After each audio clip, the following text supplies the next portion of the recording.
Քո հրաշքն ամեն օր ուղերձների շարք։ Սրբություն և խաղաղություն։ Շարունակում ենք ուղերձների շարքը, որը կրում է Սաղմոս 34-ի գանձերը անվանումը։ Այս հրաշալի Սաղմոսի այսօրվա ընթերցանությունը սկսվում է հռետորական մի հարցից. «Ո՞վ է այն մարդը, որ ուզում է կյանք ունենալ և լավ օրեր է ուզում բարություն տեսնելու համար»։ Իսկ կա՞ մի մարդ, որ չի ուզում լավ օրեր ապրել և բարիքով լեցուն կյանք ունենալ։ Իհարկե ոչ։ Բոլոր մարդիկ են ուզում ապրել խաղաղ ու վայելել կյանքը լավ ու բարի օրերի մեջ։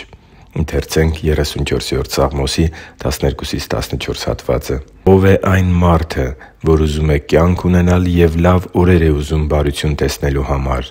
Պահի՛ր քո լեզուն չարությունից և քո շրթունքները, որ նենգություն չխոսեն։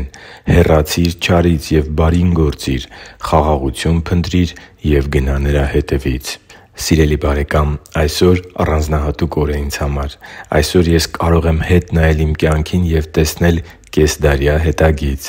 Եվ իմ երկրային կյանքի բոլոր օրերում, թե՛ մինչև ապաշխարել ես ու Քրիստոսին իմ կյանքի Տեր ու Փրկիչ ընդունել ես, և թե՛ դրանից հետո, երբ սկսեցի ապրել Քրիստոսի աշակերտի կյանքով և Նրա կամքը փնտրել Իր Խոսքի մեջ, կարող եմ հստակ վկայել, որ Աստվածաշնչում տեղ գտած Տեր Աստծու խոստումները իրական են, ճշմարիտ ու անբեկանելի, եթե, անշուշտ, մենք պահում ենք այդ խոստումներին տիրանալու սկզբունքները և բավարարում ենք դրանք մեր կյանքում իրականացած տեսնելու պայմաններին։ Ո՞վ է այն մարդը, որ ուզում է կյանք ունենալ և լավ օրեր է ուզում բարություն տեսնելու համար։ Եթե իրոք ուզում ես, որ այս խոստումը քո կյանքում դառնա իրականություն, ապա առաջարկում եմ աղոթքով խորհել այն 3 պայմանների մասին, որոնք տեղ են գտել այս հրաշալի Սաղմոսի մեջ այդ խոստումից անմիջապես հետո։ Պահի՛ր քո լեզուն չարությունից և քո շրթունքները, որ նենգություն չխոսեն։ Առաջին քայլը քո լեզվին ու քո խոսքերին ուշադրություն դարձնելն է։ Մարդիկ լրջորեն չեն վերաբերվում շուրթերից դուրս եկող վիրավորական խոսքերի մասին Տեր Հիսուսի ուսուցումներին։ Շատերը պատճառաբանում են, որ չեն տիրապետում իրենց, երբ դիմացինը բարկացնում է կամ երբ իրավիճակները ճգնաժամային են դառնում։ Ոմանք չեն կարողանում չբամբասել, երբ հետաքրքրասիրությունը խեղդում է իրենց կամ վիրավորանքն է ցավեցնում։ Մարդիկ կան, որոնց կյանքում օրհնություններն ու բժշկությունն առատահոս ջրերի պես կհորդեն, եթե նրանք ապաշխարեն չար լեզվի ու վատ բառերի արատավոր մեղքերից։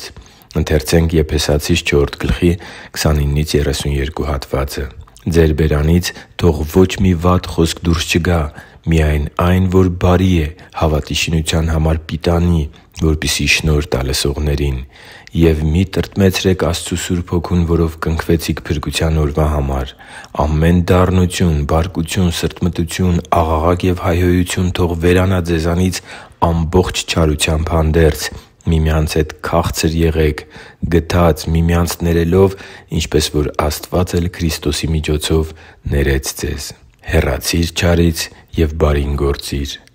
Բարի և լավ օրերով լեցուն կյանք ունենալու երկրորդ քայլը մեր գործերին ուշադրություն դարձնելն է։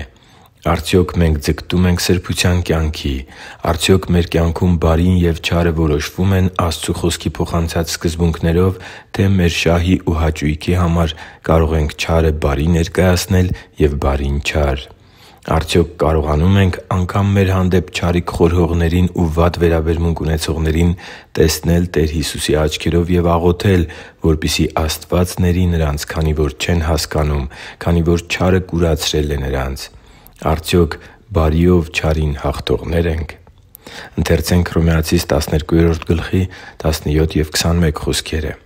«Որևէ մեկին չարի դիմաց չար մի հատուցեք,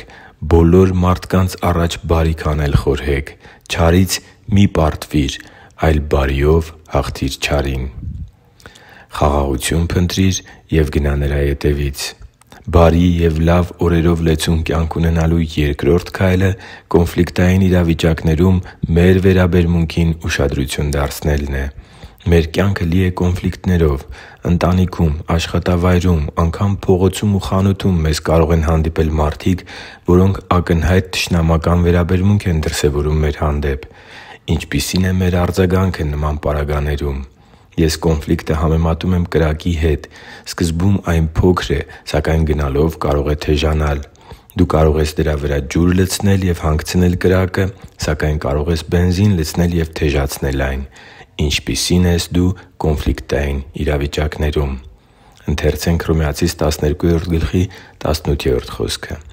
«Եթե հնարավոր է, որքանով ձեզանից է կախված,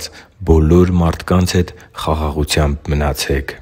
(Հռոմեացիս 12:18)։ «Երանի՜ խաղաղարարներին, որովհետև նրանք Աստծու որդիներ կկոչվեն» (Հռոմեացիս 10:9)։ Աստծու համար թանկ ու սիրելի՛ զավակ, ուզում եմ քեզ հայտնել, որ Աստված սիրում է քեզ և այս ուղերձի մեջտեղ գտած հրաշալի խոստումը հե՛նց քեզ համար է։ Եվ ուզում եմ նաև հայտնել, որ այսօր հատուկ աղոթում եմ քեզ համար,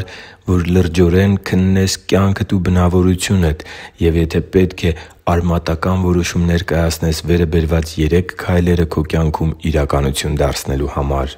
Այո՛, ես իմ կյանքի 50 տարիների մեջ կարող եմ վկայել, որ միշտ ու առանց բացառության Աստված պահել է Իր խոստումները և մշտապես կանգնած է Իր Խոսքի հետևում։